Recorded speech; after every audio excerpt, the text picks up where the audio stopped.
galera, tudo bem? Sejam bem-vindos a mais um vídeo do canal Paideia. Hoje para a gente tratar de um tema bastante significativo da história do Brasil. Vamos falar do final do Estado Novo e o processo de redemocratização do Brasil e a chegada do Dutra. Esse processo de transição, esse período relativamente curto, mas bastante intenso, né? Porque o Brasil vai passar aí por uma reestruturação política, social, econômica. Isso vai abrir campo também para muitas disputas, para a chegada então, ou para início então, para aquilo que nós vamos chamar de República Democrática, para os governos democráticos pós-fim do Estado Novo, né? Deixando para trás aí a República do Café com Leite, das oligarquias e entrar numa nova fase da nossa história. Então, segura aí, fica comigo, deixa sua curtida e segue o canal para a gente descobrir um pouco mais disso. Então, para a gente entender um pouquinho desse processo da redemocratização, nós precisamos olhar para o mundo e o que está acontecendo no mundo nesse momento.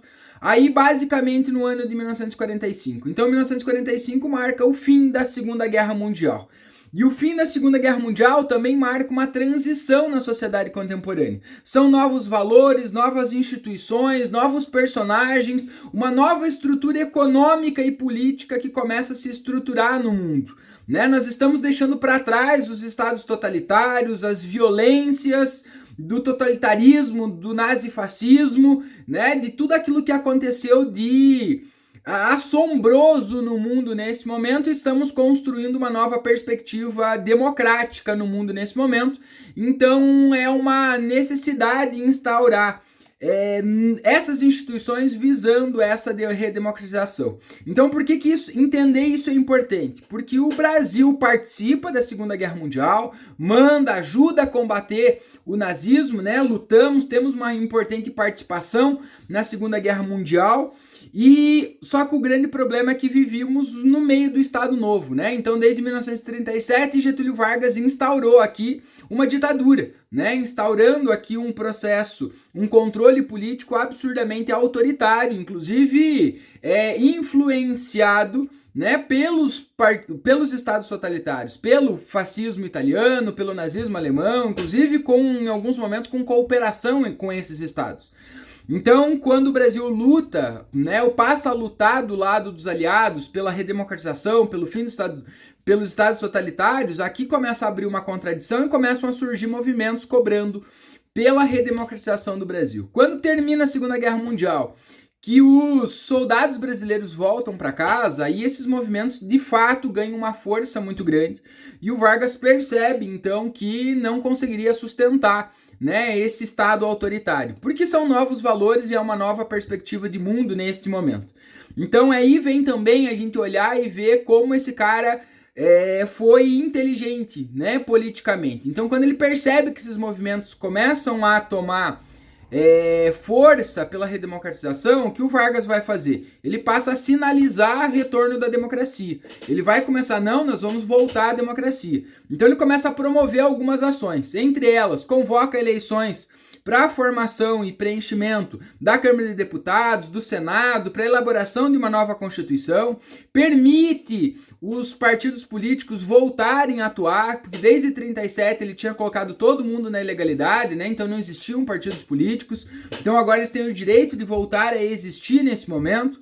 Ele cancela, né, encerra as atividades do DIP, do Departamento de Imprensa e Propaganda, que foi um dos grandes órgãos autoritários do Estado Novo. Então, voltamos a ter liberdade de imprensa nesse momento, né? E ele também começa oferece a anistia em abril de 1945 para aqueles que foram presos políticos durante o Estado Novo. Então, isso são ações que o Vargas começa a tomar, né, visando esse retorno à democracia. Só que, né, nem sempre nesse momento, o Vargas sempre levantava uma suspeita do que ele poderia fazer, né, porque ele estava há 15 anos no poder, basicamente. Então, alguns grupos suspeitavam que o Vargas pudesse estar tramando uma nova possibilidade, um novo golpe para permanecer no poder, né? Inclusive, o que alimentava essa suspeita era justamente a existência de um movimento político no Brasil, que era um movimento queremista que cobrava ou reivindicava a permanência do Vargas no poder. Então, visando essa suspeita, Grupos militares vão chegar no momento aí, no final de 45, e vão invadir o Catete, e vão forçar o Vargas a renunciar à presidência da República, para que ele não tentasse nenhuma jogada, nenhuma cartada para permanecer no poder.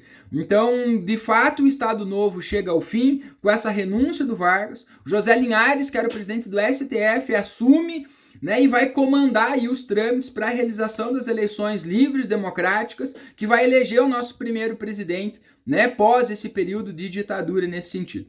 Então é nesse clima que surge, né, essa República Democrática a partir de 1945, que vai ter início em 46. Então a sociedade brasileira vai ter que se reestruturar e se reorganizar. Então essa reestruturação, né, também era um grande desafio, porque como vamos criar e instaurar instituições democráticas que garantam o direito do eleitor, que garantam e continuem funcionando, e que a gente não sofra mais esses golpes que sofremos, né, nesse passado bem recente aí da história do Vargas, né, toda essa parte da história da República das Oligarquias também. Então, aqui começa a se desenhar, né, e aqui também uma disputa política se desenha. Grupos políticos que vão divergir quanto ao modelo de organização política. Alguns vão pensar de uma forma, outros de outra, e o grande desafio era chegar num consenso entre isso, em como organizar politicamente, economicamente, socialmente, né, o Brasil a partir de agora dentro dessa parte democrática. Então, por isso, o que a gente vai ver em 45 é o surgimento de vários grupos políticos que vão se materializar e vão se transformar em partidos, né, alguns que já existiam, que vão voltar à legalidade, né, que foram postos na ilegalidade pelo Vargas, e novos grupos políticos com novas ideias, novas ideologias, novas perspectivas vão surgir nesse momento. E entre esses grupos que surgem nesse momento, basicamente 4 vão ter um destaque e uma importância política no Brasil nesses próximos anos. O primeiro deles é o Partido Comunista, né, que já existia desde 1922, mas as suas atividades foram postas na ilegalidade, interrompidas em 1935, né, durante aí a intentona comunista, né, todo aquele período ali do período constitucional, e depois na ilegalidade, depois no Estado Novo eles foram postos totalmente na ilegalidade, né, já durante o período constitucional do Vargas, né, então eles voltam a atuar, voltam né, à legalidade agora em 45, né, com uma participação significativa, né, nos processos eleitorais. Outro partido que surge nesse momento, se materializa nesse momento, é a União Democrática Nacional, a UDN, que vai ser um dos grandes partidos políticos nesse momento. Então, fundado em 45, mas esse partido já existia enquanto agrupamento político, né? Talvez esse tenha sido o grupo político de maior força de oposição ao Vargas durante aí, principalmente o fim do Estado Novo. Então, oficialmente transforma-se em um partido. A UDN, ele apresenta uma característica de orientação política liberal e é a grande fonte de oposição ao Getúlio Vargas. É ali que vão estar os grandes adversários políticos e os opositores ao Getúlio durante a sua história política aí daí para frente, né? Então, a UDN é uma das grandes forças que vai existir. Outros 2 partidos merecem destaque porque são 2 partidos ligados ao Vargas. Um deles é o Partido Trabalhista Brasileiro, fundado em 45, com apoio ao Vargas, e que representa a continuidade de muitas das políticas trabalhistas do Vargas, né, ou dos ideais políticos do Vargas, ligado aos trabalhadores, aos sindicatos, ao Ministério do Trabalho, criado pelo Vargas lá no início, né, do seu mandato. Então, ali o PTB é o Partido dos Trabalhadores, né, do Brasil nesse momento, ligado ao Vargas. E outro partido é o Partido Social Democrático, o PSD, também fundado em 45, também favorável ao Vargas, ligado à figura do Vargas, mas esse era um partido que agregava principalmente grandes latifundiários e pessoas que representavam as atividades do grande agronegócio, né, agrícola no Brasil nesse sentido. Os membros desse partido, muitos deles compuseram o período do Estado Novo, ocuparam cargos, né, durante o Estado Novo com o Vargas. Então, por que o Vargas tem basicamente 2 partidos que ele tem influência? Porque nesse momento o Vargas talvez perceba que ele não vai conseguir conciliar todos os seus simpatizantes num mesmo partido, porque eram princípios, interesses, ideais diferentes. Então ele tem um partido que está ligado aos trabalhadores urbanos, né, assalariados, nas indústrias e um lá do agronegócio, dos latifundiários, né? Que ele tem uma ligação política, né? Mas ele vai fazer dois grupos. Então, o que a gente vai ver se materializar? Os candidatos que vinham desses partidos, eles eles realizavam coligações entre esses partidos, né? Então uniam-se ali em chapas, né? Mas cada um com a luta dos seus ideais e com as suas bandeiras. Então é nesse clima que as eleições de 1945, aí, de final de 45, vão se desenrolar, né? Então nós vamos ter 3 candidatos que vão ganhar um destaque. O general Eurico Gaspar Dutra, que foi general da guerra durante o Estado Novo, né, ligado ao PSD e formando uma frente como uma coligação com o PTB do Vargas, né? Então ali tem o candidato, né, teoricamente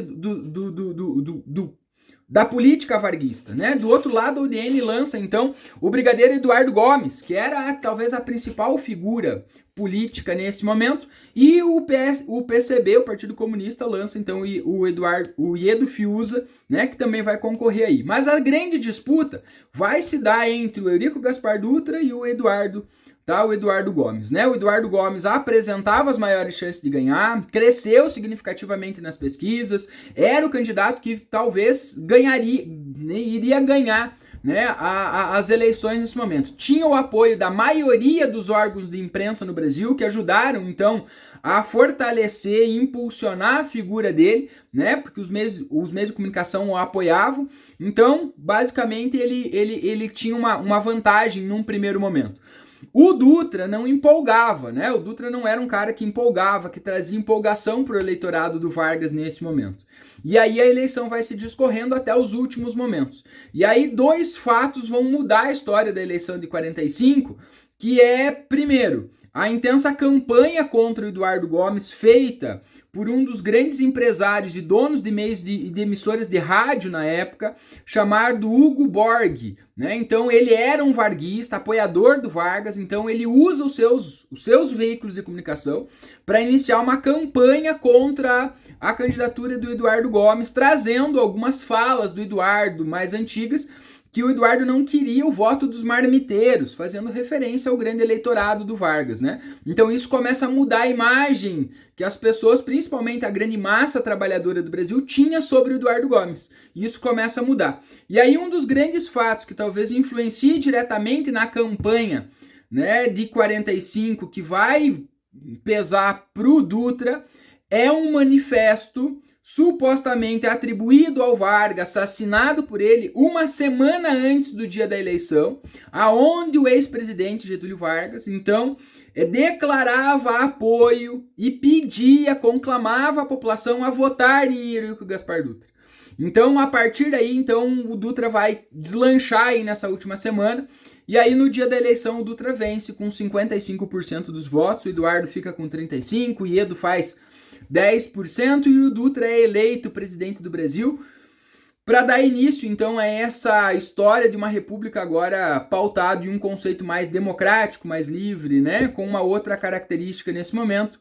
E aí a gente vai viver uma outra fase da história do Brasil, né, e aí a gente entra no governo do Dutra com as atuações, né, a partir de janeiro de 1946. E aí a história para um outro vídeo, ok? Gostou do vídeo? Não esquece de deixar sua curtida e seguir o canal.